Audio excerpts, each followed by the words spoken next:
Kamara marama intire nyakora mogero akiri machiegni eweche manyien mag kagi kacha nyinga Simfroz Okinda. Kawachako ni janon buge mag omenda mag piny owacho Nancy Gathungu ochope komiti mar Senate mar duoko penjo ewi lipot margi mane oyangi ni chike ne ok olu kaka dwarore nyiewo lai ma itiyo godo e siro chenro mag okumba mar thieth manitie bwo telo mar SHA. Gathungu okone komiti mar Senate ni nyiepo mar lai ma itiyo godo e tayo SHA odhi ataro mar chik. Kotelnegi kod Senator ma Nairobi Edwin Sifuna, komiti no ne dwaro ng'eyo kaponi owinjo chung lai ma itiyo godo e tayo SHA.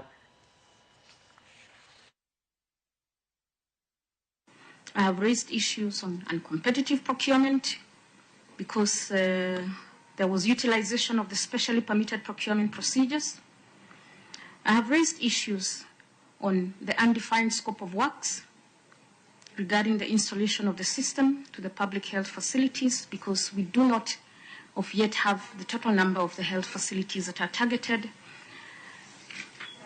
But there's also an amount for training that is also in the public domain. We do not have the numbers because when you're making a budget, you already have a target.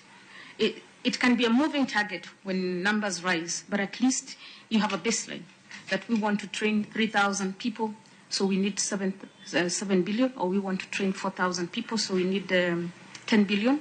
So I've raised issues on that, and it's in the report. I've raised issues on the payment arrangements, agreements, in terms of the rates that have been charged on the system. I've also raised issues on the unfavorable contract clauses with regard to moving forward. How will we ensure that the system works for Kenyans and is managed by Kenyans? The same issues that I've raised under the e-citizen system.